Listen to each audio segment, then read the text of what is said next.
What a weekend of valor it has been. Wow. Hey all, my name is Sucharita. Welcome back to my channel. You're watching a movie review और आज हम बात कर रहे हैं doctor चंद्र प्रकाश द्विवेदी की सम्राट पृथ्वीराज के बारे में। पृथ्वीराज चौहान का दिल्ली के सिंहासन पर राज्याभिषेक किया जाता है। A film based on a eulogy is not a historically correct retelling of the incidents as they occurred, as one can accurately surmise. चंद बरदाई पृथ्वीराज चौहान के कोर्ट पोएट थे, who wrote पृथ्वीराज रासो, जिसकी एपिक लाइन मत चूके चौहान या तो स्कूल में या घर पे पापा ने कभी ना कभी तो आपको सुनाई होगी. Over the centuries, this poem has been embellished by rulers and emperors, and according to scholars, it is not regarded as historically accurate anymore. But does that matter to a movie-going audience sitting in a darkened room, pretty much ready to buy everything their favorite superstars are selling? Like Gary Oldman as Mank says in the David Fincher movie of the same name, we have to be vigilant. People are sitting in the dark, willingly checking their disbelief at the door. We have a huge responsibility. Ugh, I really love this line. In another scene, Mank also says, if you keep telling people something untrue, loud and long enough, they're apt to believe it. What to believe and what not, I leave that to you. I will attempt to review though. पृथ्वी युद्ध।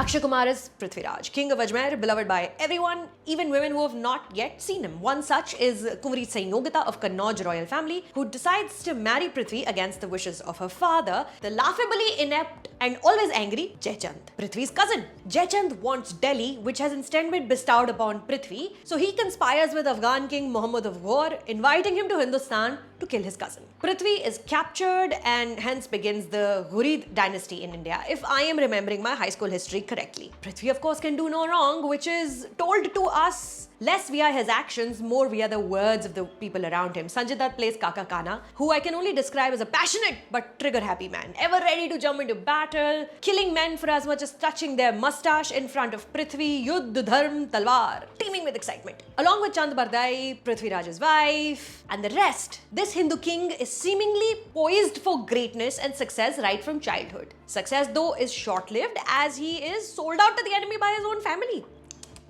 मैं उनका निमंत्रण स्वीकार करता हूँ युद्ध का। Now, when telling fictionalized account of a historical figure's life, is it okay to just focus on their wins in battle because the subject is a king? Samrat Prithviraj here is written like Ram, Maryada Purushottam, who is also a feminist, an animal lover, a just ruler, great warrior, never has any conflicting thoughts. The person, even when he is in his alone moments, away from people, in his bedroom, he's still absolute perfection, no vulnerability in sight. When the proceedings focus on the titular character in the film, it gets very dull because I do not know anything deeper about this man than what the first glance is obviously telling me. I'd rather watch another sequence with Sanjay Dutt participating in old-timey locker room talk or Sanyogita appealing to her mother to let her be a human being with actual agency than another monologue about dharma and virtue. अपने रक्त की अंतिम बूंद तक मैं धर्म का पालन करूंगा। Bajirao Mastani, Jodha Akbar, The Favourite, The Crown. These are all stories I can think off the top of my head about monarchs and rulers, which were first about the people and then about their conquests. Which I suppose is an important distinction if you want your audience to go home with a better understanding of historical figures and context rather than just history as victors chose to write it.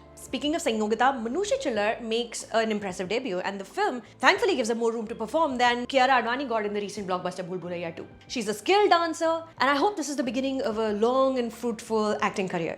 इश्क का यह दाग मैंने दिल पर नहीं माथे पर लगा लिया है अब विधाता भी इसे नहीं मिटा पाएगा. This film opens with a blinded Prithvi who is captive in Afghanistan and he's made to fight lions for a spectative audience. Post which we go into a lengthy flashback which then comes around back to the first sequence leading to the climax of the film. Say, I had completely forgotten मान लीजिए मत चूके Chauhan and I had no idea that Prithvi and Gauri are going to have a showdown. That the first scene started with this moment took away, if not all, but most of the thrill of watching this story unfold. Despite the fact that this truly is an epic saga of kingdoms and Vishwasghat and sneak attacks, the film is unfortunately laborious to sit through. अपनी जिंदगी के बदले में मैं सुल्तान को अपने वतन की मुट्ठी भर मिट्टी भी ना दूं। The film also doesn't deny that it is in fact a fictitious retelling. Chand Bardai is shown to be clairvoyant. He can close his eyes and see the future. Plus, he can also sense what's going on in the present time on the battlefield where he's not even present. Now, these are not human traits. Nah, this is not happening in a parallel universe. Revisionism or not, you better be sure we get another glorified moment of women jumping into a havan, committing sati, en masse. Perceptible scenes of green screen, CGI faces on body doubles riding horses, predictable good Muslims versus bad Muslim subplots, Prem Ratan Dhanpayo style song sequences ensure that Samrat Prithviraj, the movie, is not as thrilling as it would have liked to be. You can watch it in theatres.